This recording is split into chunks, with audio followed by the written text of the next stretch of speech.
esta tarde, por la oportunidad que nos das de convivir en esta plataforma como hermanos latinoamericanos. Dejamos esta reunión en tus manos, Padre, en el nombre de Jesús. Amén. Bueno, como les decía al principio, es muy importante que estemos siendo parte de esta iniciativa global que tenemos en Edify para poder conectarnos y seguir aprendiendo en toda la región de Latinoamérica.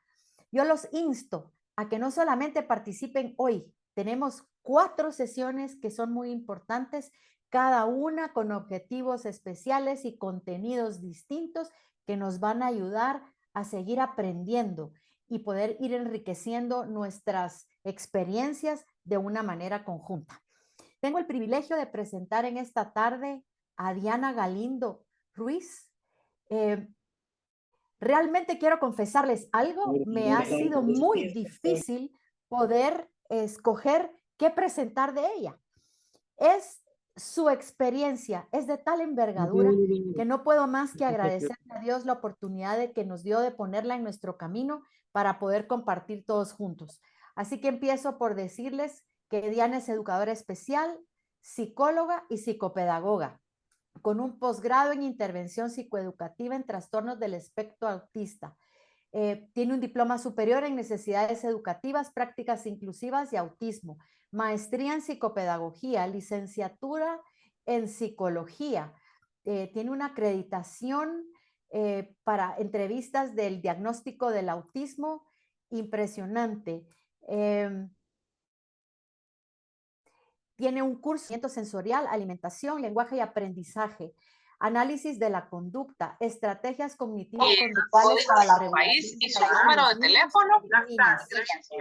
Vamos a pedir que muteen. Gracias.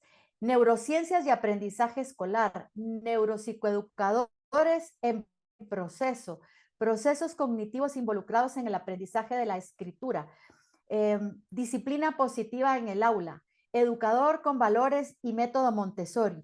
Yo no terminaría en esta tarde de compartir con ustedes toda la experiencia que Dios le ha permitido a Diana. Así que sin más que agregar, Diana, le damos la más cordial bienvenida y nuestro agradecimiento por ser parte de este proyecto y el tiempo es todo suyo. Muchas gracias, Carla. Gracias Quiero disculpar, Carlita y Diana, Claro. ¿puedo hacer un anuncio antes que Diana empiece? Por favor. Mil gracias. Quiero contarle a todas las personas que están conectadas aquí con nosotros que hoy por la mañana tuvimos una situación compleja con Zoom. No mandaba los correos y nos hizo sufrida la mañana para que ustedes pudieran tener el enlace. En este momento yo lo he colocado en el chat porque me han escrito de manera individual que hay personas que están fuera. Entonces, si ustedes fueran tan amables de compartirles a sus amigas ese enlace para que puedan entrar, se los agradecemos mucho y esperamos que esto no nos vuelva a ocurrir y que esta sea una linda tarde de aprendizaje. Ahora sí, ya te doy el micrófono, Diana. Gracias. Muchas gracias a ustedes y gracias a Carla, a todo el equipo de Edify, porque realmente están sumamente involucrados en mejorar las prácticas dentro del salón de clases. Yo desde ya me quiero disculpar con ustedes, pues ahí que la salud a veces nos afecta y pues yo empecé con unos síntomas de gripe el día de ayer y pues terminó en esto, ¿no? Entonces, si por ahí ustedes oyen mi voz rara, siempre, tampoco es porque estuve cantando mucho, porque tampoco esa es la razón, porque pues estoy afectada de la garganta y pues eso, que me escuchen así, de verdad.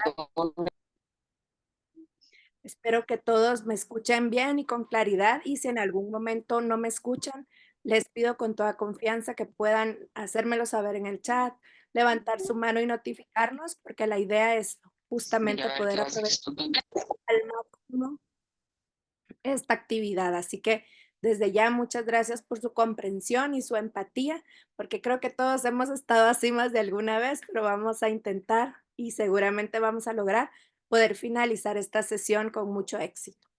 Vamos a pedirles, gracias Leslie por ahí por colocarlos, en la medida de lo posible, ¿verdad? El que puedan tener su micrófono abierto, a mí me encanta escucharles y lo más seguro es que vaya a pedir su opinión, así que siéntanse con toda la confianza de levantar su mano, de escribir en el chat, de estar interactuando constantemente, porque es algo que a mí me gusta mucho, porque sé hoy sobre todo que somos un montón, así que tal vez no nos va a dar tiempo de escucharles a todos, pero sí les podemos leer y la idea y la intención es poder atender a todas sus dudas y sus inquietudes. Igual les voy a pedir que en la medida de lo posible, que podamos, en el transcurso que yo voy dando la charla, si ustedes van teniendo alguna duda, alguna pregunta, que por favor levanten su mano si tienen la duda y la pregunta en ese momento, porque créanme que después puede que a mí se me vaya la idea y ya no les responda de manera tan clara. Entonces, por favor, no duden, no me interrumpen, que no les dé pena, pero lo que sí les voy a pedir es que levanten la mano para poder, sobre todo si son varias personas, para que podamos llevar un orden y que no nos interrumpamos entre todos, para que les podamos escuchar con claridad. Hoy vamos a hablar de un tema que es muy importante incluso en países de Latinoamérica. Dentro de los objetivos del desarrollo sostenible, la primera infancia es un interés a nivel latinoamericano en mejorar todas las prácticas que los servicios públicos están generando para poder justamente tener servicios de mayor calidad. Esperamos que eso se dé, porque hoy y en estas 4 sesiones vamos a poder aprender por qué es tan importante hablar de la primera infancia, prestarle atención a lo que los niños están haciendo y también nosotros como adultos ser mucho más conscientes de ese momento del desarrollo que es tan importante para los chicos y sin duda que nosotros también como docentes en la etapa preescolar somos responsables del desarrollo de habilidades que van a marcar la vida de una persona. Así que de verdad que espero que estas sesiones podamos, puedan ser muy enriquecedoras para todos y que pues podamos aprender que al final es el objetivo. Y miren, de verdad que qué alegre que nos pongan desde qué países nos saludan, porque así nosotros les podemos devolver el saludo. Qué alegre ver a tantos países reunidos en este espacio de Buenas aprendizaje. tardes, gracias. Nos motiva un montón y que también nos impulsa a saber que todos estamos unidos tratando de mejorar las infancias. Así que de verdad que qué bonito es leer todos sus países, así que síganos poniendo en el chat desde dónde nos saludan, desde dónde se van conectando, el nombre de sus colegios, para que también sepamos quiénes están presentes por aquí. Bueno, vamos a iniciar y por aquí, bueno, les voy a compartir. El curso se llama Consideraciones de la Primera Infancia en el ejercicio docente. Vamos a hablar de algunos aspectos que no son propios del docente, que por supuesto los papás son los que tienen por ahí mayor implicación, pero sin duda, nosotros como maestros necesitamos conocerlos y saberlos para también orientar a los papás y saber por dónde llevarlos para poder alcanzar juntos las competencias de aprendizaje que deseamos con los chicos. El objetivo del curso es brindar a los participantes herramientas que la idea es pues que les brinden, perdón, que les permitan realizar intervenciones educativas que desarrollen habilidades importantes en alumnos de educación inicial, que les permitan en su futuro ingreso a la primaria y alcanzar sobre todo un desarrollo integral. Lo más importante para nosotros es eso, porque acordémonos que la escuela, más allá de ser un contexto que nos brinda aprendizajes académicos, nos desarrolla habilidades que nos van a servir para siempre. Entonces, la idea es poder saber por qué razón estamos haciendo lo que estamos haciendo, ¿verdad? Entonces, vamos a empezar con este videíto. Déjenme un segundo, ahorita se los vamos a poner.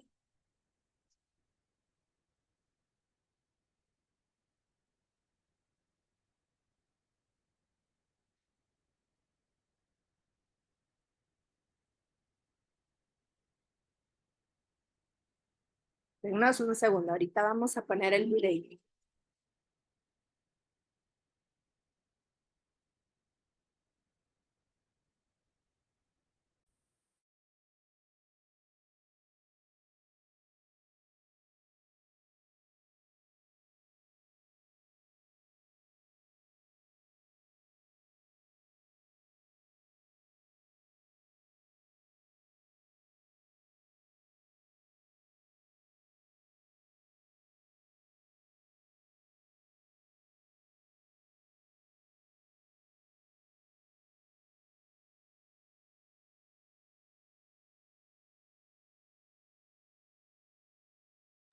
Ahora vamos. Gracias.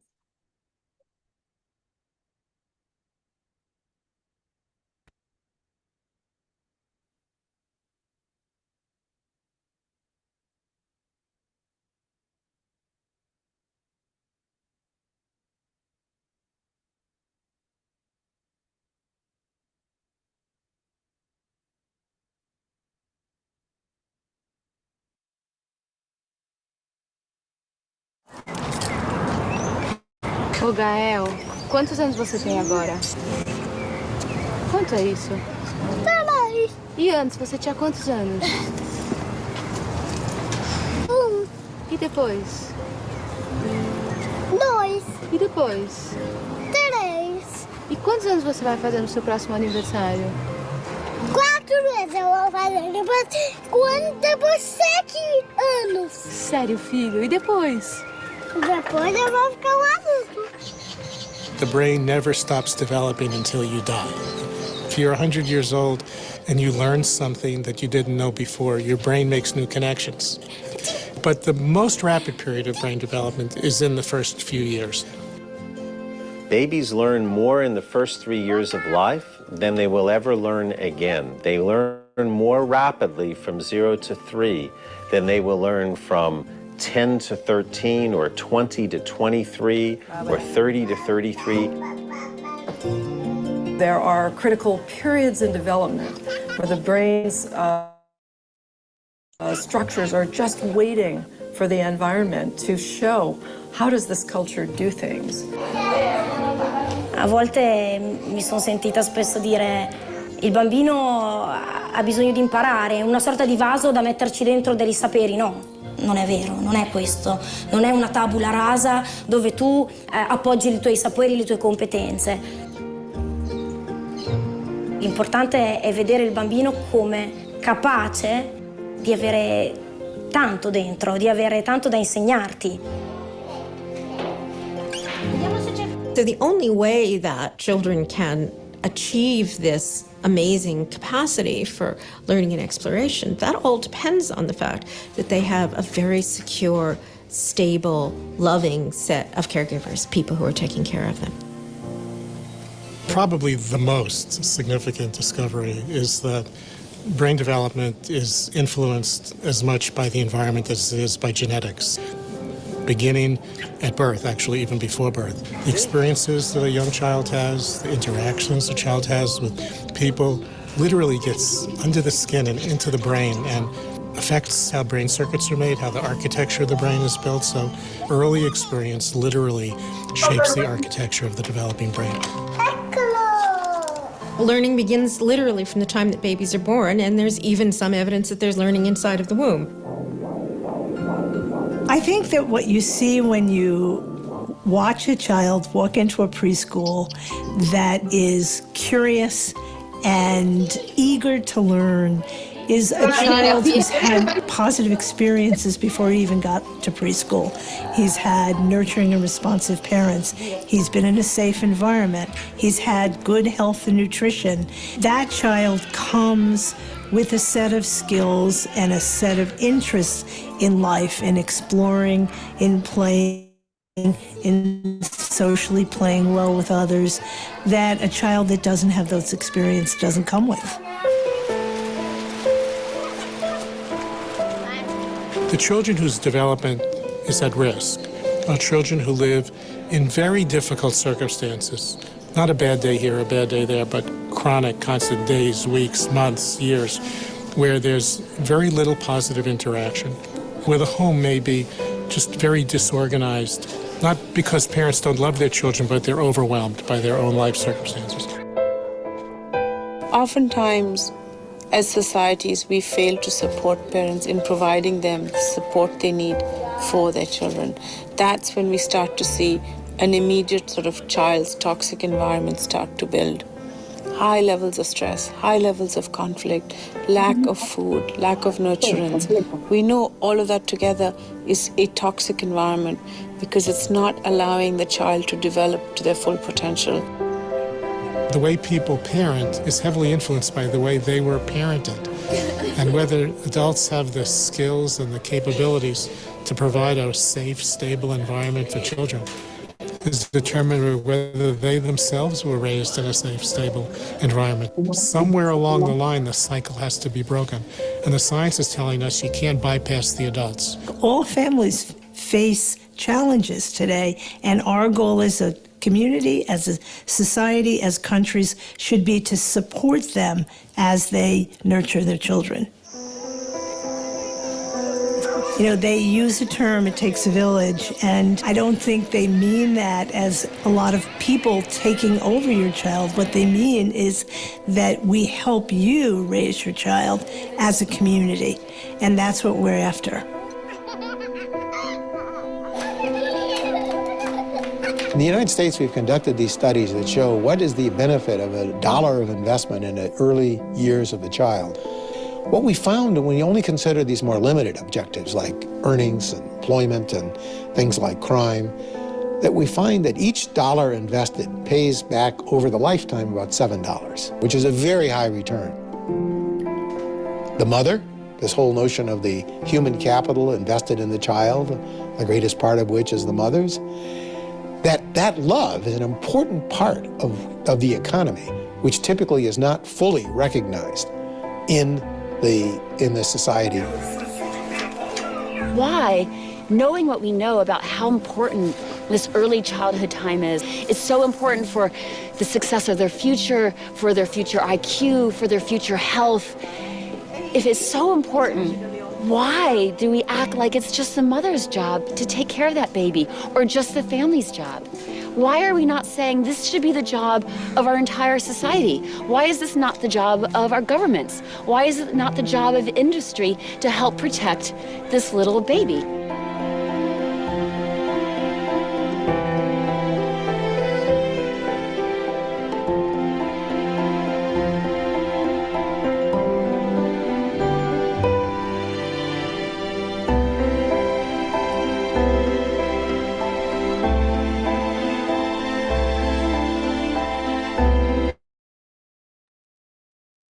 Muchas gracias. Bienvenidos a los que se acaban de unir. Como vimos en el video es un breve resumen de todo lo que vamos a estar abordando, justo de la importancia que tienen los padres, también de algunas ideas que tenemos que actualizar, algunos mitos que durante mucho tiempo se han preservado y que justo las nuevas prácticas, la neurociencia, lo que hoy sabemos de neuropedagogía, las necesidades específicas de cada comunidad, de cada país, la globalización, todo nos ha tenido en constante cambio y evolución y ha hecho que todo eso cambie. Y hoy en día las prácticas nos pidan hacer estos ajustes para adaptarnos a esas necesidades. Y justo es lo que vamos nosotros a ver, cómo va evolucionando, cómo va cambiando y qué es lo que nosotros necesitamos ir haciendo, ¿verdad? Bueno, entonces, primero vamos a definir qué es la primera infancia. La primera infancia es un periodo de tiempo que va desde el nacimiento hasta el ingreso en la escuela. Algunas veces lo podemos nosotros identificar de los 0 a los 6 años, de los 0 a los 8 años, de los 0 a los 7 años. Pero digamos que es estos primeros años de vida en donde el niño va a tener acercamiento a estos primeros aprendizajes, va a tener contacto con la primera vez de todo, ¿verdad?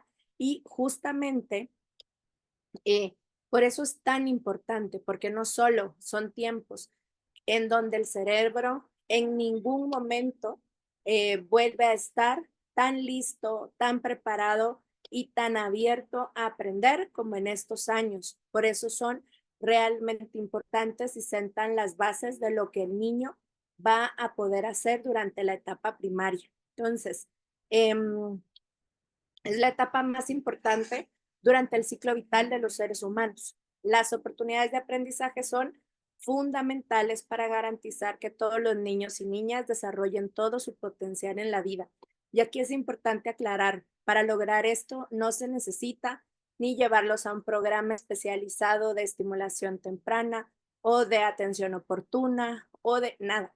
O sea, aquí es simplemente con darles acceso a hacer cosas, a que jueguen en el agua, a que recojan palitos, a que puedan tener contacto con animales, a que puedan aprender a manipular ciertos alimentos, a nombrar objetos. La idea aquí es acercarlos a estas experiencias que les van a permitir nuevos aprendizajes.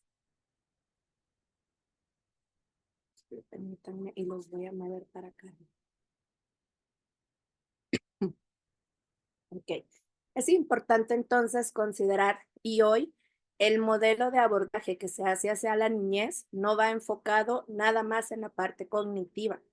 Hoy día, para poder, por ejemplo, asignar un diagnóstico, para poder determinar una necesidad específica en una persona, es necesario considerar varios elementos. Se llama modelo biopsicosocial, que en algún momento lo vamos nosotros a conocer,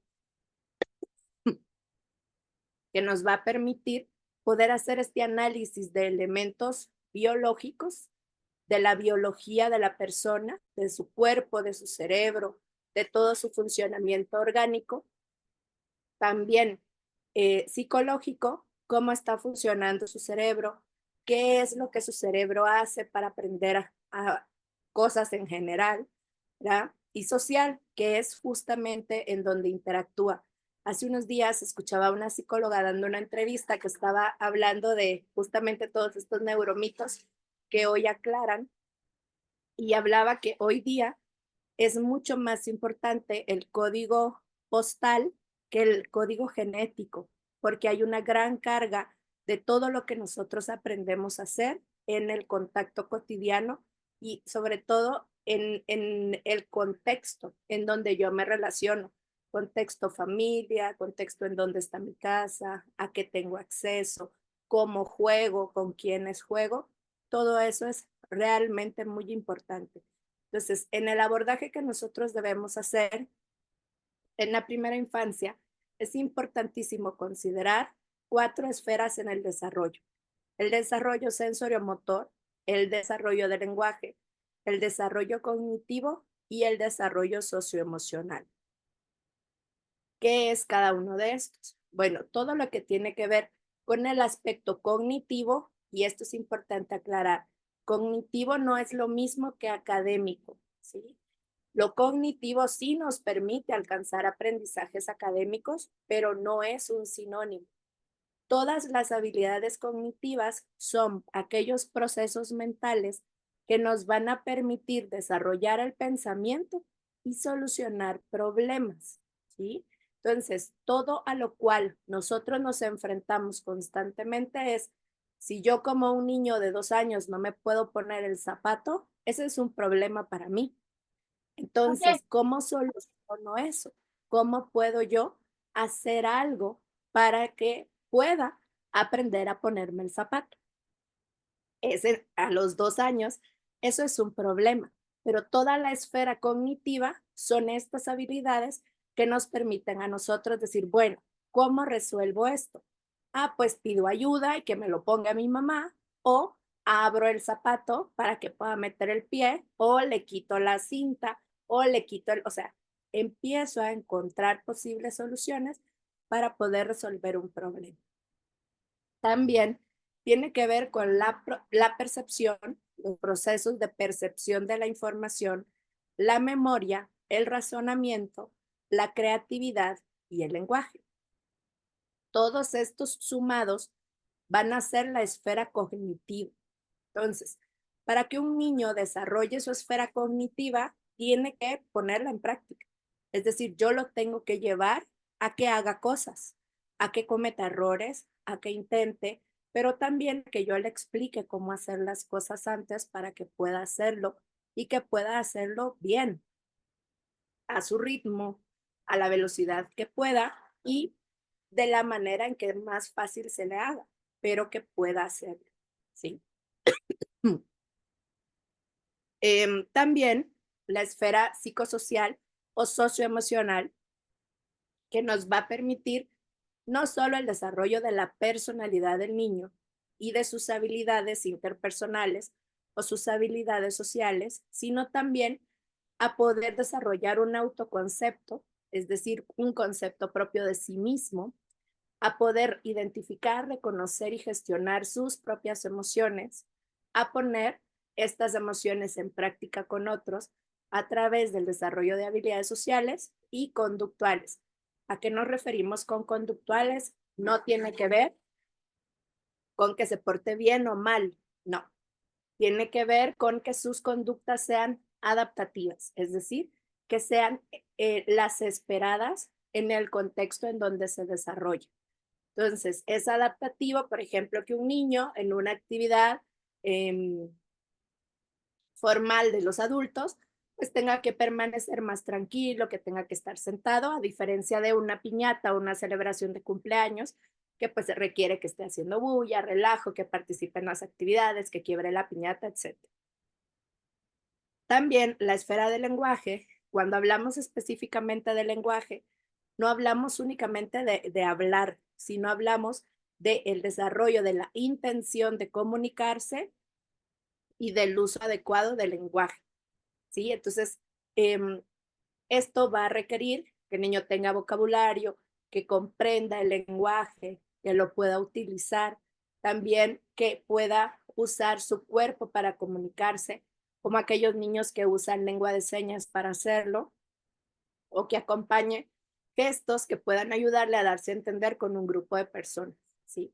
Y la etapa sensoriomotora que hoy se ha descubierto, que la etapa motora tiene como base toda el área sensorial, en donde pues los niños en un proceso gradual van a ir adquiriendo el uso y la coordinación de músculos grandes de las piernas, el torso y los brazos, y de los músculos más pequeños, de las manos, de la lengua, y que es justamente lo que nosotros identificamos como el área motora gruesa y el área motora fina, ¿no? Entonces, si se dan cuenta, estas esferas son realmente importantes. No solo nos estamos enfocando en la parte cognitiva, sino le vamos a dar igual importancia a las otras tres. ¿Y esto por qué? Porque somos seres integrales y necesitamos trabajar todas las áreas para que ese ser integral pueda desarrollarse de manera eficiente para sí mismo y para lo que los adultos necesitan enseñarle, ¿sí?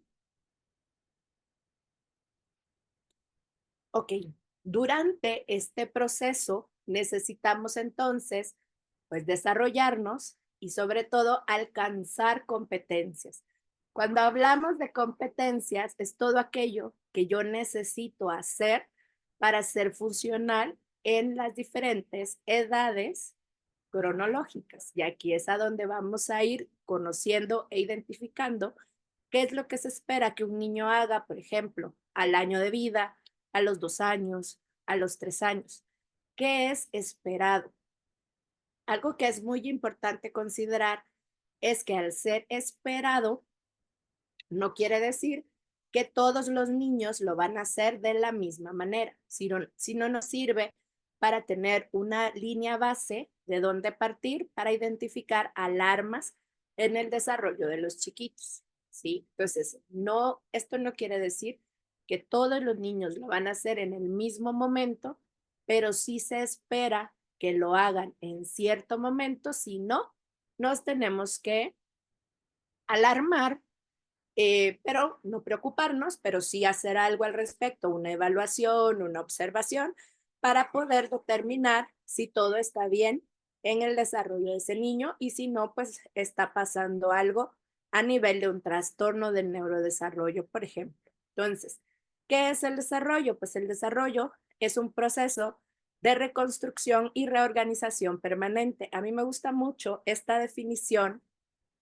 porque vamos a tener la oportunidad nosotros de ir viendo cómo evoluciona y cambia un niño, créanme que de un mes a otro. O sea, de repente un niño no habla, de repente habla y habla en un mes muchísimo, al siguiente ya estructura frases, al siguiente ya hace una conversación y está, ¿qué es eso? ¿Cómo se llama? ¿Qué es? ¿Y para qué sirve? Porque justamente lo que quiere es mucha, mucha, mucha información para poder seguirse comunicando y seguir usando esto que está aprendiendo justamente para comunicarse. Algo como les decía, el desarrollo no es lineal, es decir, sí está marcado por ciertas pautas, pero esto no tiene que ver con que todos lo tengamos que hacer al mismo momento, ¿sí? Y esto porque es importante, porque cada niño va a tener una experiencia de desarrollo diferente, porque está en un contexto diferente y porque es una persona diferente, porque incluso entre hermanos, aunque tengan el mismo contexto familiar y contexto en general, los hermanos no se desarrollan de la misma manera. Pero aquí es donde hay que tener mucho cuidado cuando, por ejemplo, los papás buscan ayuda profesional y aún hay algunos médicos que nos dicen, ah, no, es que él tiene 3 años, pero como es niño y los niños son más haraganes que las niñas, entonces está bien que no hable. No, no está bien que no hable. O sea niño, sea niña, y no por haragán nadie habla o no, ¿sí? Eso es un mito que es importantísimo aclarar, porque ante estas alarmas es justamente que hay que hacer algo para saber si algo de lo que haya que preocuparnos está pasando. Entonces ahí, mucho ojo, ¿sí? El desarrollo no empieza de cero. El niño va recibiendo estímulos desde que está en el estómago de su mamá. Esto quiere decir que tiene ya información desde ese momento y por ende no va a venir como nuevito, sin información, no, ya va a traer alguna información previa. Esto quiere decir que no empezamos con los niños desde cero, hay antecedentes desde que el niño está dentro del vientre. Y el desarrollo no tiene una etapa final, porque todo el tiempo estamos evolucionando y nos estamos adaptando al contexto, ¿sí? Entonces, nosotros como maestros de preescolar, y me incluyo porque justamente soy maestra de preprimaria, tenemos que aprender del desarrollo, no ser especialistas, pero sí tenemos que identificar algunas conductas que deben de aparecer a cierta edad y justamente por eso es que ustedes están aquí. En la siguiente sesión vamos a hablar específicamente de ello. ¿Qué es esperado que un niño haga a qué edad? Sí. Ok. Ahora les pregunto, ¿hasta el momento todo claro? ¿Alguna duda? Les pediré, somos un montón, qué alegre. Entonces, pónganme por ahí. Ok. Pónganme por ahí en el chat algo que hasta el momento les haya llamado la atención o les haya hecho tal vez ponerse ustedes mismos en duda si lo que saben de la primera infancia sí es, algo que les haya llamado la atención de lo que hemos hablado hasta ahorita. Por ahí pueden poner una palabra, pueden poner una frase, pero ahí todos poniendo en el chat. Gracias, Nelly, por responder. Muchas gracias, Carmen. A ver, somos 300 personas, entonces esperaría yo que el chat esté moviéndose constantemente para poderlos leer. Muchas gracias. Ajá.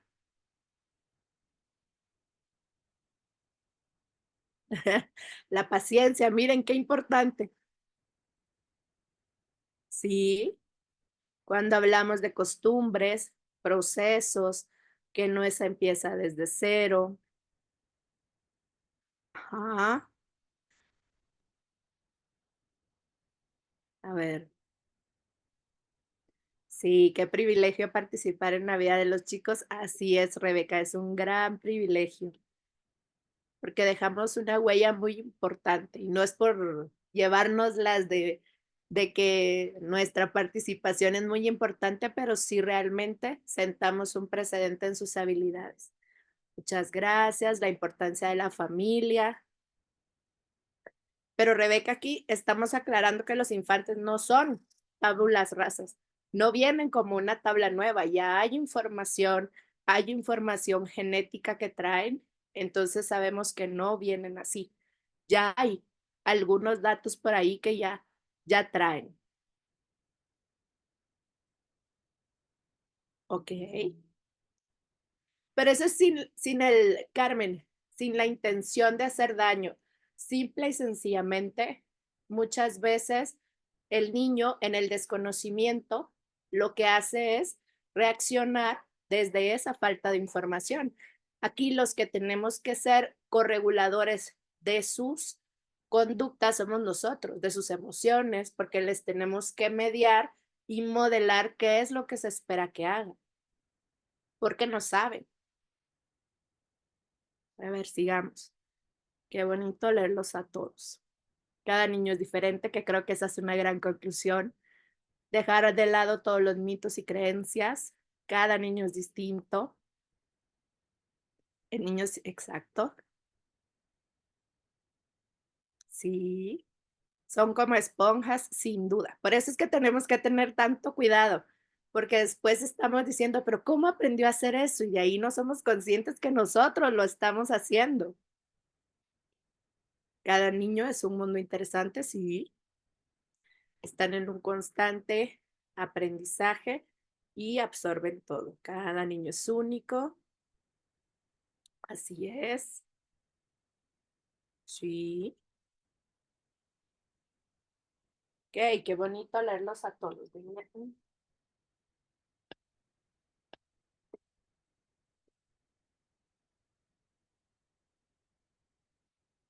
Excelente. Y miren, algo que también es importante es que a veces en nuestro papel de docentes, justamente dejamos de un lado a los padres o pensamos que ellos tienen que saber qué hacer y créanme que no, los papás no tienen que saber qué hacer. Nosotros somos los que les ayudamos a entender qué es lo mejor para los niños, porque sobre todo si es la primera vez que son papás, no saben cómo. Ahí sí que lo que dicen de que ningún papá trae el libro ni el manual bajo el brazo es cierto. Todos están en un constante aprendizaje y por ende esperan de nosotros la guía más que el juicio, ¿sí? El acompañamiento de, bueno, si no está bien lo que estoy haciendo, entonces, ¿cómo es que hay que hacerlo para poder aportarle al niño y ayudarlo? Entonces, algo que nos ayuda a nosotros a aclarar también es que los papás no saben, así que no lo hacen por maldad, no lo hacen por querer hacerle daño a los niños. En algunos casos sí, donde sabemos que hay historias negligentes, pero también cada familia tiene una historia y hay que comprender a cada familia y su historia. Entonces, no podemos nosotros ser jueces de lo que los papás hacen, sino guiarlos para que si no lo están haciendo de una manera esperada, pues con nuestro acompañamiento lo logren hacer. Bueno, muchísimas gracias y ahí sigan ustedes comentando porque nos encanta leerlos. A ver. Entonces, lo que nosotros podemos identificar en la primera infancia van a ser múltiples competencias. ¿Y qué son las competencias? Son todo aquello que les permite acceder al mundo, ¿sí? Comprenderlo y construir conocimiento. Son cosas básicas, que se aprenda a quitar y a poner los zapatos, que se aprenda, que por ejemplo, que aprenda a usar los cubiertos, que pueda pelar una naranja. O sea, esos aprendizajes que le permiten estar y ser en el mundo, ¿sí? Solo denme un segundo.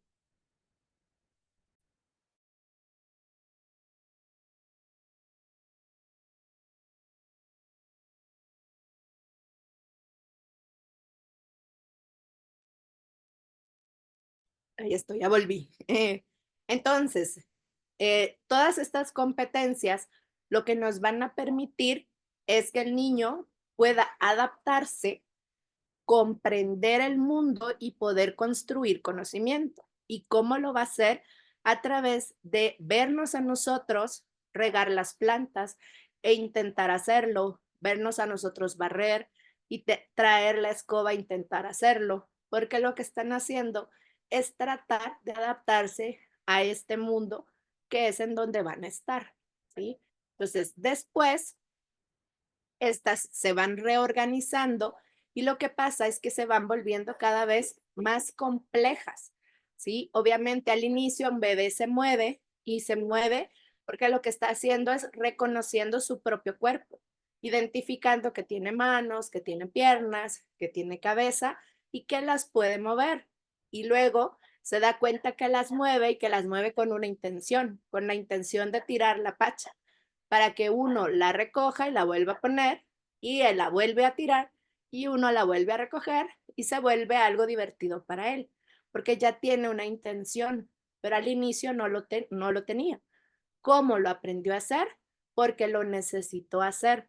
Necesitó moverse y conocer el cuerpo y luego relacionó, lo hizo y luego lo fue haciendo y lo va haciendo cada vez más difícil, ya con una intención de divertirse y con una intención de interactuar con otras personas. Al hablar de las competencias, se habla de movilizaciones y de caminos. ¿Qué va pasando? Nuestro cerebro lo que está haciendo es promoviendo el crecimiento de neuronas. Eso lo vamos a ver también un poco más la próxima semana. Entonces, la próxima sesión. Entonces, empezamos con un cierto número de neuronas y de conexiones nerviosas y conforme pasa el tiempo, en de verdad cantidades de tiempo muy cortas, el niño desarrolla más conexiones neuronales, más. ¿Por qué? Porque todo lo que está haciendo es nuevo y está aprendiendo. Entonces, por eso es que van aumentando con tanta rapidez. Y aquí es cómo van a ser cada vez más eficientes cada vez que lo repite el niño. Entre más lo repite, el movimiento se vuelve más especializado.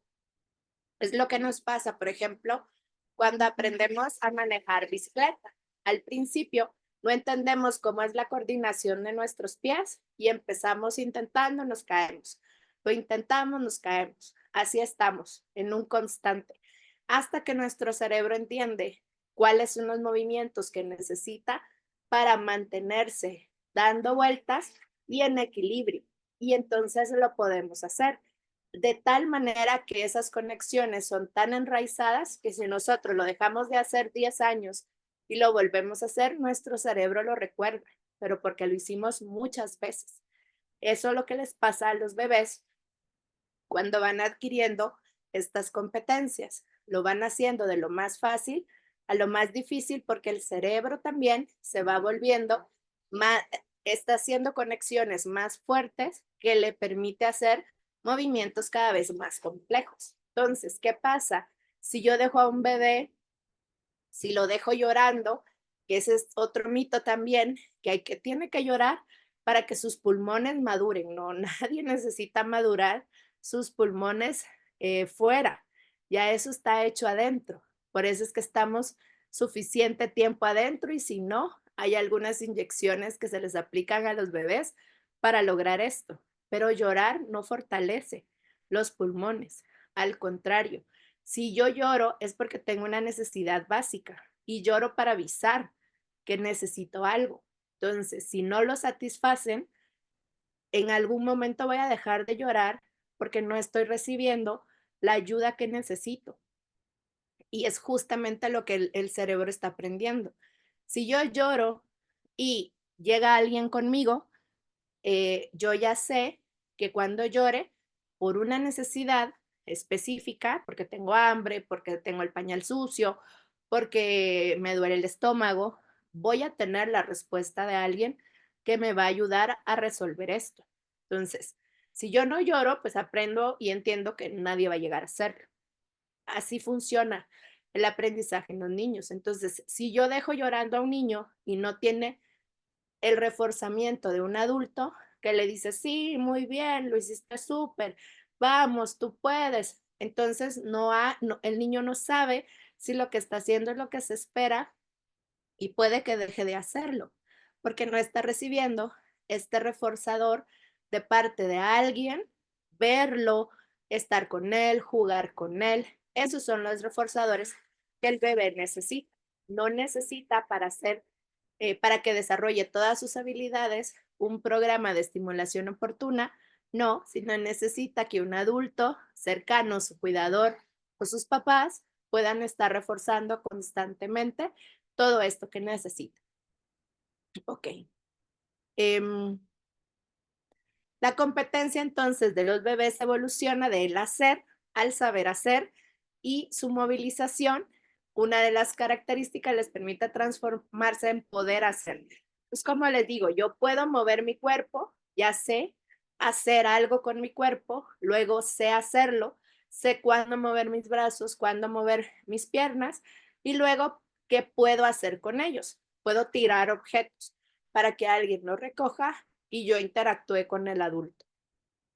Pero si yo al niño no lo pongo a hacer, él no va a poder identificar qué sabe hacer. ¿Sí? Hace 2 semanas evaluaba yo a una familia que el papá muy honesto, ellos tenían duda de que su hijo tuviese autismo. Pero me dice, cuando fuimos con la neuróloga, nos hizo un cuestionario de 20 preguntas y créanme que nos asustamos porque de las 20 preguntas, nada podía hacer mi hijo, pero nada lo podía hacer porque nunca lo habíamos puesto a hacer, no es porque él no pudiera. Entonces me dice, a partir de ahí empezamos a implementar, enseñarle cosas y ha aprendido en 2 semanas un montón. Entonces me dice, lo que pasa es que nosotros dejábamos que mirara mucha televisión porque pues todos trabajamos y llegamos a la casa y tenemos que hacer cosas y se entretiene mucho con la tele. Entonces yo les digo, bueno, al final el que ustedes sean conscientes, lo único que está haciendo es que el nene pueda aprender esas habilidades ahorita, ¿verdad? Y entonces lo pusieron a hacer cosas y ahorita estamos haciendo cosas, pero no necesito asignarle un diagnóstico ahorita porque sus antecedentes es que no habían probado qué era lo que él podía hacer. Entonces el niño no sabe qué puede hacer y mucho menos va a usarlo para hacer algo con un objetivo. Por eso es que la historia de las familias es también muy importante antes de poder deducir que algo malo está pasando.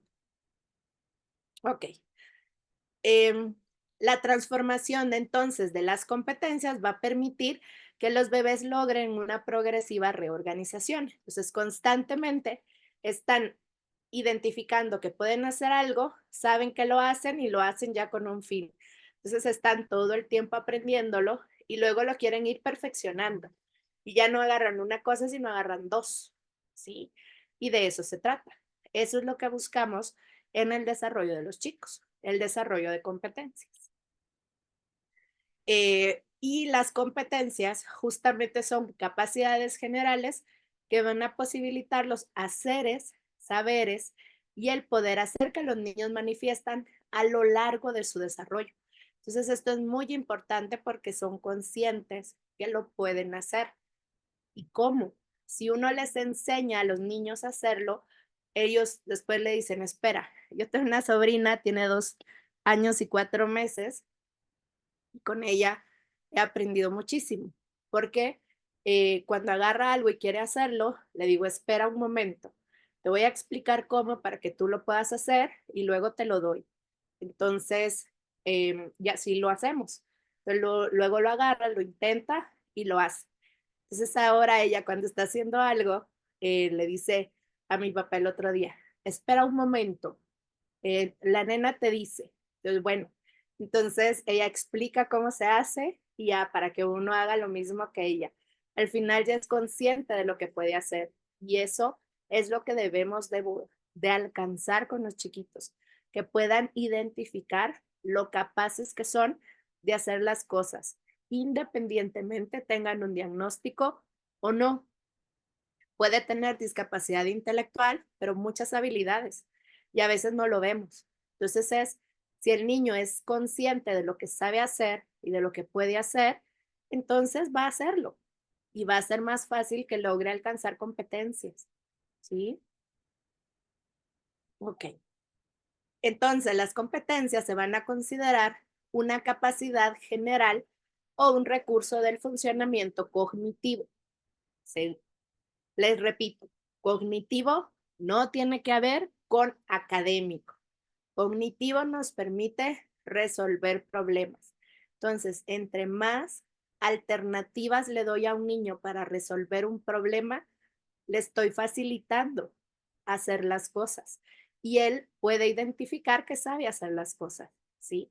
Entonces, a veces nosotros, y ahorita recordando que alguien ponía paciencia por ahí, a veces nos juega un poco en contra el no tener mucha paciencia y el decir, ay, no, mira, dámelo, yo lo hago y así. Y es como, no, sabemos que es complejo y sabemos que la tarea toma tiempo, pero vale la pena porque lo vamos a tener que explicar probablemente largo un par de veces, pero si el niño logra identificar cómo se hace, lo va a poder aplicar en esa situación y en otras. Entonces va a poder aplicarlo en el contexto y eso es justamente lo que esperamos que suceda.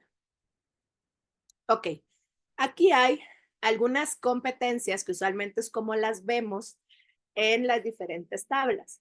Estas competencias son las que nos ayudan a identificar si un niño está alcanzando las competencias, valga la redundancia, que se requiere para la edad cronológica que presenta. Hoy no es válido decir, es que este niño tiene 6 años, pero tiene una edad mental de 2.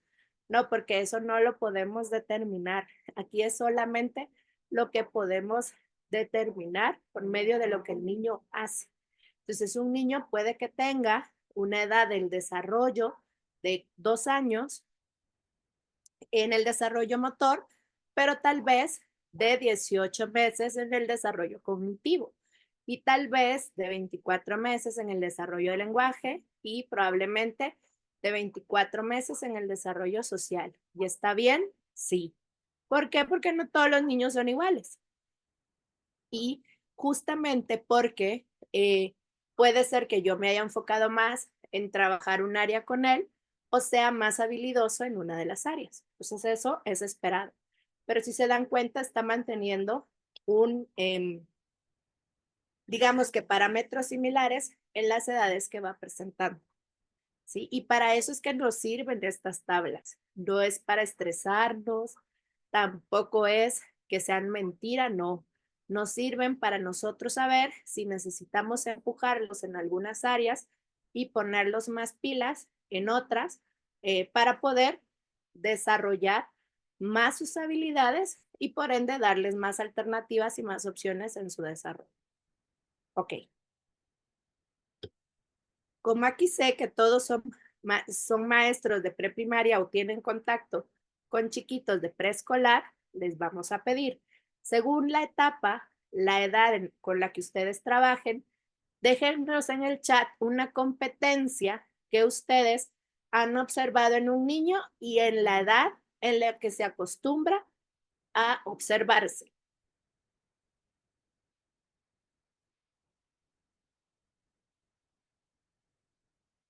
A ver, cuéntenos.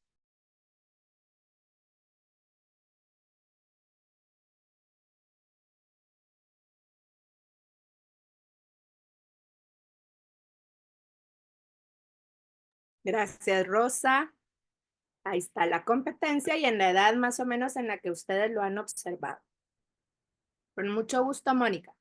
Van a colocar una competencia y la edad en la que ustedes han observado que un niño lo hace. Por ejemplo, empezar a decir palabras al año 8 meses. Eso es lo que ustedes tienen que colocar, según lo que ustedes han observado.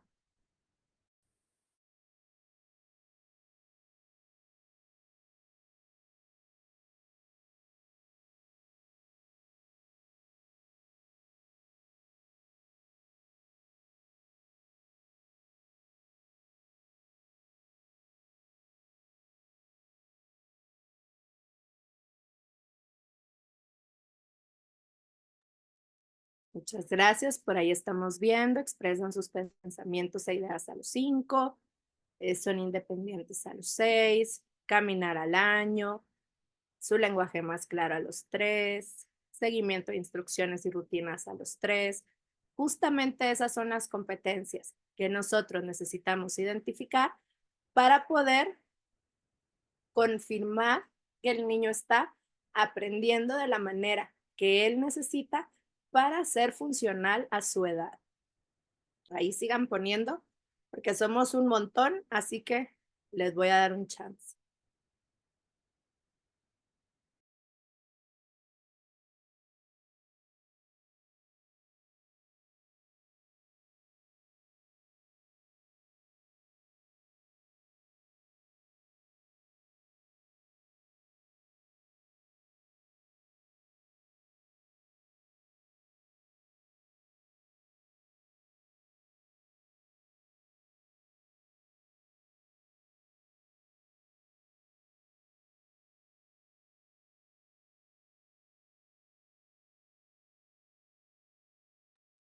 Estamos muy bien. Comunicación ida y vuelta a los 5 años. Diferencia sus características sexuales al 5. Avisa para ir al baño. Al año y medio esto va a depender mucho del contexto de los niños. Pero aquí sería el control de los esfínteres. A los 5 años preguntan mucho. Desde los 2, crean, me preguntan un montón. Pero es sumamente interesante escucharlos interactuar con los adultos. Ahí estamos. Perfecto. Y esto justo es lo que tenemos que tener claro para poder trabajar con ellos, porque nuestra intención, más que el desarrollo de un aprendizaje académico, es alcanzar las competencias para cada edad, ¿sí? Ese es nuestro trabajo. ¿A través de qué? A través del juego, a través de la interacción, a través de diferentes actividades de la vida diaria, a través de cuentos, a través de actividades dirigidas. O sea, al final, la idea es poder desarrollar todas estas habilidades en los chiquitos, ¿sí? A través del canto, a través de todos los recursos que nosotros podemos identificar justamente para poder desarrollar todas sus habilidades. Ahí sigan poniendo todas sus ideas porque están siendo realmente muy interesantes. Ok. Solo vamos a medir el tiempo porque de ahí me paso y me faltan algunos minutos, pero bueno. Vamos entonces a identificar, bueno, ya hablamos de desarrollo, ya hablamos de competencias, ahora vamos a hablar de las experiencias reorganizadoras. ¿Qué son esas experiencias reorganizadoras? Son justamente esos momentos donde el niño ya empieza a hacer cosas mucho más complejas. Por ejemplo, alguien ponía caminar, ¿no? Caminar al año y medio, dependiendo el desarrollo físico, el tono muscular del pequeño. Se espera que sea entre esa edad más o menos. Pero el caminar, si ustedes analizan, lleva muchos antecedentes de, por ejemplo, el niño primero levanta su cuello, lo puede controlar, luego se sienta, luego se gatea, se para y después camina. Ese es el recorrido para poder caminar. Si un niño no puede controlar su tono del cuello, va a ser un poco difícil que camine, ¿sí? Porque es justamente el antecedente. Pero una experiencia reorganizadora es justamente caminar, porque el caminar no solo es la culminación de todo este proceso, sino lo acerca a muchas otras experiencias. Por ejemplo, a experiencias que le permitan pararse e ir a traer el muñeco que quiere, ir a jalar eso que está colgando y se está moviendo en la cortina, ¿sí? Entonces, eso lo que le va a permitir al niño es ya no estar sentado siempre en el mismo lugar donde su mamá lo deja o arrastrarse a un lugar, sino ya va a poder tener una nueva modalidad de esta competencia general, que entonces les permite poder hacer. cosas nuevas en este caso. Ir a agarrar cosas, ir a jalar, ir, tomar, o sea, todo esto que les va a permitir el mantenerse en contacto con otros estímulos y eso lo va a ir llevando a otros aprendizajes. Entonces, lo ideal es que un niño se desarrollara por medio del movimiento libre, que el movimiento libre es eso, así, que un niño vaya, se arrastre, esté en la tierra, pueda conocer la grama, pueda moverse en diferentes texturas. ¿Por qué? Porque eso le permite el tener experiencias reorganizadoras para que busque un objetivo y lo pueda alcanzar, ¿sí? Entonces, al final, esto es algo importante. No todas las actividades y los desempeños de los bebés evidencian experiencias de este tipo. Hay otras que simple y sencillamente son competencias, que las logran hacer y ya, no les va a llevar a otro aprendizaje. Por ejemplo, pintar con crayones, pues van a poder pintar y pues lo único que van a poder pintar es en diferentes superficies, pero la acción de pintar va a ser la misma.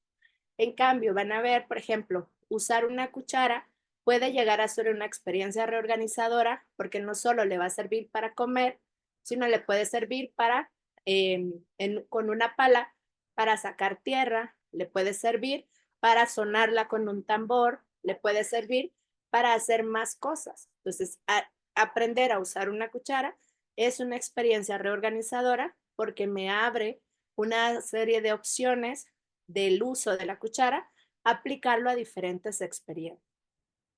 Entonces, la idea dentro de un salón de clases es generar muchas experiencias reorganizadoras, en donde yo pueda darle un objeto y poderle enseñar todas las cosas que se puede hacer con ese objeto. ¿Sí? Con un cubo que se pueden construir cosas, que se puede hacer una torre, pero también se puede hacer un muro, pero también se puede usar para usarlo como una pelota, o sea, como todas estas aplicaciones. Porque la idea es, como les decía al inicio, darles opciones, tener muchas alternativas para poder resolver un problema. Entonces, la experiencia reorganizadora es una síntesis de funcionamientos previos, a la vez que una palanca que posibilita otros desarrollos más elaborados. Entonces, entre más experiencias reorganizadoras yo tenga, mi cerebro también va a tener mucha plasticidad, es decir, va a poder generar muchas conexiones neuronales que me va a llevar a nuevos aprendizajes. Entonces voy a estar como en un círculo, ¿no? Si yo aprendo a hacer una cosa y esa me lleva a otra, entonces voy a aprender otra cosa y esa me lleva a otra. Y la idea es que un niño no salga de ese círculo jamás y que todas las experiencias a las que nosotros les acerquemos les permitan experiencias de este tipo. Aquí hay más o menos algunas experiencias reorganizadoras que suceden en las diferentes etapas. No las vamos a profundizar ahorita porque eso lo vamos a hacer en la siguiente sesión, ¿sí? Entonces, por ejemplo, de 0 meses a 1 año, usualmente pueden identificar, tener ya claridad de yo, tú, él, ¿verdad? El decirles yo, saben que soy yo, o son ellos. A veces cuando identificarse ellos mismos les es difícil, entonces, pero si nos identifican como él, ella, yo, tú, ¿sí? Y por ejemplo, dáselo a él y lo nombramos, se lo agarra y se lo lleva, ¿sí? También de 0 a 1 año reconocen permanencia del objeto, es decir, que el objeto, aunque ellos ya no lo vean, el objeto sigue existiendo. Y eso al inicio, cuando nosotros le quitamos un juguete a un bebé, se preocupa mucho porque piensa que va a desaparecer. Su cerebro no entiende que el objeto sigue existiendo, pero yo ya no lo tengo disponible. Pero ahí está. Igual pasa, por ejemplo, cuando se va una persona, piensan que ya nunca más la van a volver a ver. Por eso es que al inicio ese proceso es complejo. Luego, cuando comprenden que la persona se va pero vuelve, se dan cuenta que no sucede así. Del año al 2.º año, en este tiempo de las conquistas más importantes que un niño hace, es la autonomía, ¿no? El poder empezar a hacer cosas por sí mismo. Entonces, si ustedes se dan cuenta, a esa edad, todos los chicos quieren hacer todo por ellos mismos, ¿sí? Y eso también es bien importante, porque al final empiezan a tener estas experiencias de éxito siendo autónomos. Entonces todo lo quieren hacer. Y uno dice, no, yo. Y ahí están, ¿verdad? Intentando. Entonces al fin vale muchísimo la pena también ver cuántas veces lo intentan, motivarlos para que lo sigan intentando, porque esto en su frustración y en el manejo de esta, pues va a ser también importante que les enseñemos a manejarla desde que están pequeñitos. A esta edad no podemos esperar que un niño sepa de frustración y la pueda manejar. Si hay pequeñitos de 30 que todavía no lo hacen, no podemos esperar que un chiquito de esta edad lo haga. Ellos están empezando a acercarse a estas emociones. A partir de los 3 años es que las funciones ejecutivas es que se empiezan a activar y empiezan a ser más conscientes de estas emociones y sobre todo a ser capaces de manejar los impulsos que a veces generan. Entonces, es también importante reconocer que no vienen con las emociones ya desbloqueadas y que saben qué hacer con ellas. No, al igual que todos los aprendizajes, el mundo emocional también lo están aprendiendo a experimentar. Del primer año al año 2 dan sus primeros pasos, empiezan a usar el lenguaje, sonidos muy mínimos, pero igual es un constante. ¿Verdad? Están ta, pacha, dame, pan, agua. Entonces ya pueden pedir lo que necesiten, ¿verdad? Y ya pueden identificar objetos según las funciones de cada uno, ¿sí? Entonces, por ejemplo, saben para qué sirve una cuchara, saben para qué sirve la servilleta, saben para qué sirven los zapatos y pueden contestarle a uno. ¿Para dónde te ponen los zapatos? En el pie. Ah, bueno. ¿Para qué sirve la cuchara? Para comer. Entonces uno le dice, ¿el peine te sirve para comer? No. Entonces le dicen a uno para peinarse. Justamente eso es conocer la función de los objetos. Del segundo al tercer año empiezan a nombrar objetos. Entonces por eso empieza el ¿y qué es eso? ¿Y qué es eso? ¿Y qué es eso? ¿Verdad? Porque justamente lo que quieren es poder nombrar todo lo que ven. Entonces nombran y señalan, que son conductas sociales muy importantes también para poderse comunicar con otras personas. Ya pueden expresar y comunicar sus deseos, decirle a su cuidador que quieren o que necesitan, responder problemas simples y pues usar el lenguaje de manera funcional y efectiva. Es decir, pueden decir, dame agua, quiero más, ya no quiero, ¿verdad? Del tercer al cuarto año establecen diferencias entre deseos y creencias de otros y la repercusión de estos sobre sus acciones. Por ejemplo, no me gusta. Entonces, si es decir, no me gusta, no me lo voy a comer. O cuando uno les dice, no me gusta que hagas eso. Entonces es como empiezan a entender justamente, ¿verdad? Que es el deseo de uno que no lo vuelvan a hacer. Del cuarto al quinto año, ya entienden el desafío de desarrollar su capacidad para relacionarse con otros y regular sus propios actos. Entonces, no es lo mismo a los 2, que puede llegar un niño y lo empujan si van a usar el resbaladero, sino pueden dejarlos usar el resbaladero, como vas tú primero, luego voy yo, luego vas tú y luego voy yo, entender los turnos y respetarlos, ya en el cuarto y quinto año ya les es más fácil. Y del quinto al sexto año piensan con hipótesis, ¿no? Identifican las intenciones en los sentimientos y acciones de los otros, ¿sí? Arman conjeturas. Ya pueden entender justamente, es que no hizo esto por esto. Ellos mismos ya se pueden responder esto. Entonces si se dan cuenta, todas estas que son experiencias reorganizadoras, lo que son mucho más complejas, ¿sí? Y requieren de todos estos aprendizajes que son antecedentes para poderlos hacer. Entonces, realmente son las que nosotros tendríamos que estar constantemente desarrollando para que el niño pueda tener un vasto número de estas experiencias. Y un suceso o una característica de la conducta que debemos de trabajar es la generalización. La generalización es un término que a veces usamos muy poco en términos del desarrollo y es muy importante. La generalización es cuando un niño aprende a hacer algo y lo aplica en todos los contextos. O, por ejemplo, pasa algunas veces, ¿no? Sobre todo en el contexto escolar, que los papás le dicen a uno, es que fíjese que no quiere hacer las cosas conmigo, dice que solo con usted, ¿verdad? Como maestra.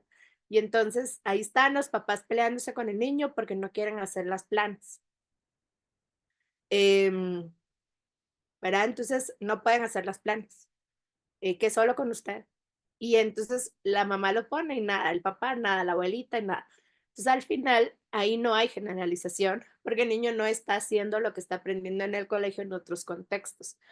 Y de igualmente la generalización aplica, por ejemplo, cuando un niño se da cuenta que un carrito tiene llantas y lo pone a rodar, luego se encuentra un bus que también tiene llantas, generaliza eso en todos los transportes, entonces todo los va a poner a rodar. Entonces usualmente todo lo que tiene ruedas lo va a hacer funcionar de la misma manera. Entonces la generalización es una característica de la conducta muy importante porque nosotros tenemos que preguntarle a los demás qué está haciendo el niño en ese contexto. ¿Por qué? Porque, por ejemplo, si nosotros en la escuela o en el colegio lo estamos poniendo a hacer cosas, pero en casa no lo ponen porque alguien más se lo hace, entonces no podemos ver la generalización, porque solo lo estoy exigiendo yo y no lo están exigiendo en casa también. Entonces la idea de la generalización es justamente el que en todos los contextos se haga y el niño pueda hacerlo por sí mismo, ¿sí? Entonces, si el niño come solo en una casa, tendría que comer solo en las demás, sabiendo que va a implicar tiempo, va a ensuciarlo todo, claro, pero lo puede hacer y eso es a lo que nosotros tenemos que ir. Y en el contexto escolar es muy importante considerar la generalización y esto es por medio de la comunicación. Si yo tengo comunicación con los papás, entonces voy a poder confirmar que existe una generalización. Ok.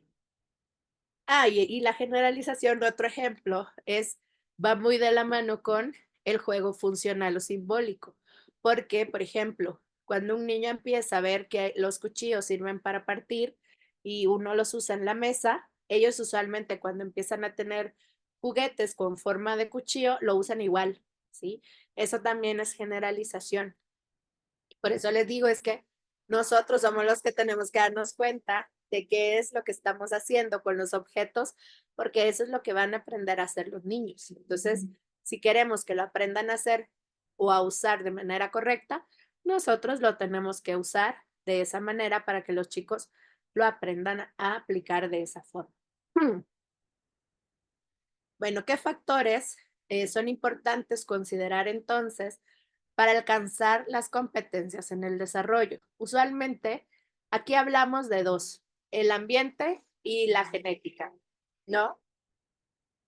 Pero dentro del ambiente es importantísimo considerar que no solo el ambiente es su familia, porque antes le echaban la culpa de todo a la familia, pero no, hoy sabemos que el contexto biopsicosocial es justamente muy importante considerarlo, es decir, todo el contexto, todo lo que está alrededor del niño. Hay otro modelo también muy interesante que plantea Bronfenbrenner, que es el modelo ecológico.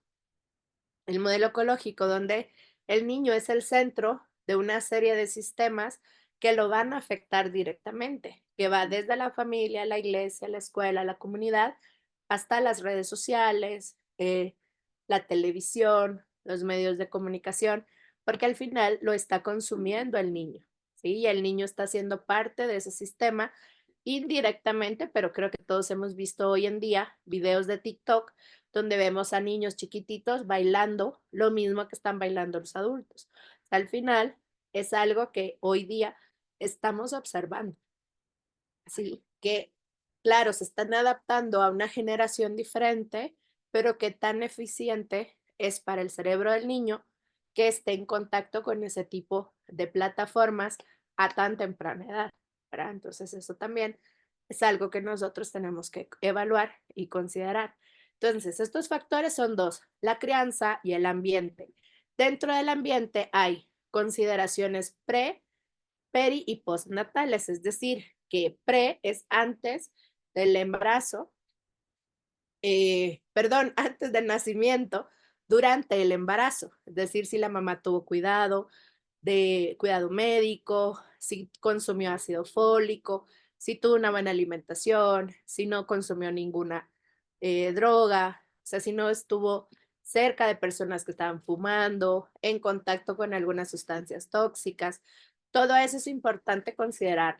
Peri, que es al momento de nacer, cómo fue el nacimiento, si nació en un hospital, con los cuidados médicos que necesitaba, el médico hizo una buena práctica, al niño no le faltó oxígeno, y postnatales, que sería todo lo que pasó después, si hubo un golpe, si hubo una mala práctica, si nació con algún tipo de alteración física. Todo eso tiene que ver justamente con pre, peri y postnatal. El lugar en donde crece, en donde se crece, no, en donde crece, los ambientes sociales en donde se relaciona, la escuela, la iglesia, el parque y todo donde el niño puede tener contacto. La cultura o la época en la que se nace, aunque suene muy trillado, pero no es lo mismo un niño que nace en esta generación a alguien que nació como yo, que es millennial, ¿no? No van a, ya pues como les digo, mi sobrina de 2 años usa el teléfono y sabe cómo funciona perfectamente. No tiene uno y no se lo damos, pero sabe, porque ha visto cómo funciona. Entonces nosotros, bueno, en mi caso yo, no nací dentro del mundo de la tecnología aún. Entonces para mí fue un aprendizaje que tuve que adquirir después. Y eso sí va a ser diferente y por ende tampoco podemos encerrar a los niños a que no usen dispositivos porque nacieron en este contexto, ¿sí? Pero obviamente esas son otras reglas las que tenemos que poner para sus la cultura o la época en la que se nace, las costumbres de cada comunidad, porque cada comunidad es distinta. Y eso también es algo que tenemos que comprender, entender y empatizar. No todos van a hacer lo mismo que nosotros de la misma manera, pero también no por eso vamos a juzgar. Claro, si es algo que está afectando al niño, pues yo lo expongo y lo explico, pero de lo contrario, si es algo que es una tradición y costumbre de la familia, pues si no les está haciendo daño directamente a los chicos, pues no es algo en lo que yo pueda inmiscuirme. Entonces eso también es importante considerar. Sobre todo, por ejemplo, en países como los nuestros, que hay mucha diferencia entre las personas que viven en la ciudad y que están en ambientes rurales, que son diferentes costumbres y que también a eso todos nos tenemos que adaptar y ajustar todos, ¿sí? El maestro, los padres y los niños, obviamente. La salud y el contexto de salud en el que nacen, si está, por ejemplo, rodeado de personas que están presentando algunas enfermedades bastante fuertes y que llevan un proceso de cuidado de salud muy complejo, pues también es importante considerarlo. La forma de vestir y la alimentación, ¿sí? Espérenme, ya voy a terminar. Cuando aparece Tati es porque sé que ya me falta poco tiempo. Pero ya vamos a terminar, ya solo nos falta el final justo. Y esta es justo la imagen del modelo biopsicosocial que les comentaba, donde considerar cada uno de estos elementos es muy importante para que podamos analizar por qué un niño hace lo que hace, sin juzgar, sino entendiendo el por qué lo hace, ¿sí? Y bueno, vamos también a considerar que por todo lo que ya hablamos, la primera infancia es un momento muy importante en el desarrollo de la persona, ¿sí? No solo porque nos va a ayudar a empezar la escuela a la edad adecuada, con habilidades fundamentales sólidas, sino también nos va a permitir tener más probabilidad de permanecer en la escuela y completar la enseñanza primaria, porque vamos a tener menos retos para el aprendizaje. Vamos a demostrar un mejor aprendizaje y desempeño académico en lectoescritura y matemáticas, así como aptitudes para aprender habilidades socioemocionales de autorregulación, trabajo en equipo y resiliencia, y también tener un mayor potencial de obtener ingresos a medida que crecen. O sea, al final, si se dan cuenta, todo lo que pasa en la primera infancia repercute en la vida de la persona a lo largo de la vida, del tiempo, ¿sí? Por eso es muy, muy importante. La educación de la primera infancia es esencial para poder abordar la crisis del aprendizaje, ya que garantiza que las y los niños estén bien preparados para la escuela. Entonces, vamos a enfrentarnos a menos fracasos escolares y a más experiencias de éxito, ¿sí? Y bueno, algo que yo he aprendido porque estoy estudiándolo actualmente es todo el tema de las experiencias adversas en la infancia. Este es un término que en psicopatología está muy, ahorita se está profundizando mucho. ¿Qué son las experiencias adversas en la infancia? Es todo aquello que los chicos se enfrentan durante su desarrollo sin que sea una lección de parte de nadie, porque al final son situaciones que vulneran al niño y a la familia en general, y por eso es importante considerarlas. ¿Y por qué? Porque usualmente esto genera en el niño estrés o un trauma dependiendo de la experiencia que sea. Entonces, las experiencias adversas pueden ser todas las que ustedes ven aquí, obviamente son 3 autores distintos los que las enumeran, pero en general se considera el maltrato emocional, el maltrato físico, el abuso sexual por contacto, la madre o madrastra tratada violentamente, el abuso de sustancias en el hogar, enfermedad mental en el hogar, la separación de los padres o un divorcio, el encarcelamiento de un miembro de la familia, también si viven en un ambiente de discriminación, en un vecindario inseguro, haber vivido en orfandad, obviamente estar institucionalizados, también si son víctimas por pares, son víctimas de rechazo, o sea, al final, todas estas experiencias, ¿por qué son tan perjudiciales? Hoy en día se ha demostrado, y esto científicamente gracias a la neurociencia, es que cambian la neurobiología de nuestro cerebro, es decir, que los cerebros de los niños que han sido expuestos a estas experiencias van a funcionar diferente a un niño que no tuvo esas experiencias. Entonces, van a vivir en un ambiente altamente estresante, lo que hace que el cerebro se mantenga en estado de alerta todo el tiempo. Entonces, no va a funcionar igual que un cerebro que esté tranquilo. ¿Y qué va a pasar o cuáles pueden ser las consecuencias? Pues muchas. Puede haber retraso en el desarrollo, desarrollo del lenguaje bajo el rango esperado, pueden haber problemas de atención, de salud mental, mayor probabilidad de comportamientos externalizados e internalizados. Estos son, los externalizados son todos los que podemos ver, por ejemplo, la hiperactividad, todos los trastornos de conducta, e internalizados es cómo se da el manejo de sus emociones. Por ejemplo, quienes experimentan depresión, quienes experimentan mucha ansiedad, todas estas son las conductas externalizadas e internalizadas, ¿verdad? Pueden tener condiciones médicas de salud crónica, asma, obesidad, y al final, si ustedes se dan cuenta acá, que están todas enumeradas, son de verdad muy importante considerarlas, porque lamentablemente en Latinoamérica esto es una constante. Entonces, sí o sí, sabemos que va a afectar a nuestros chicos, por ende, es que tenemos que tener una metodología muy diversa que brinde diferentes experiencias para poder trabajar la parte socioemocional en los chiquitos y ayudarles a poder regular estas emociones que en casa están teniendo experiencias adversas que sabemos que sí o sí les van a afectar en su desarrollo. Entonces, créanme que por eso para mí este tema es bien interesante e importante estudiarlo, porque podemos entender también por qué muchos niños hacen lo que hacen y se comportan como se comportan justamente porque lamentablemente han sido víctimas de estas experiencias. ¿Verdad? Entonces, eso me pasé unos minutos, pero por ahí estuvimos. Entonces, lo que quiero que hagan es justamente que ustedes en estas 2 semanas que vamos a tener entre una sesión y otra, piensen del contexto en el que ustedes trabajan, qué experiencias adversas creen que tienen sus alumnos.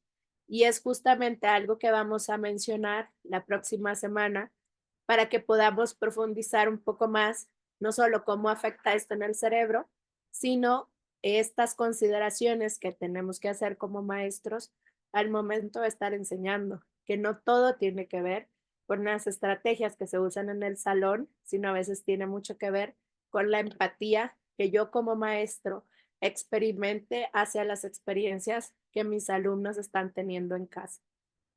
Y bueno, así, 3 minutos después, pero terminamos. Y de verdad que muchas gracias por su participación. Gracias por quedarse, porque nos quedamos bastante hasta el final y por terminar todos juntos. Ahorita les van a informar sobre la asistencia. Muchas gracias. Si alguien tiene una duda, alguna pregunta, igual si la tienen o la tienen en estas semanas, anótenla, porque la idea es que ustedes se vayan con todas las dudas resueltas y con mucha información que les sirva para mejorar sus prácticas docentes.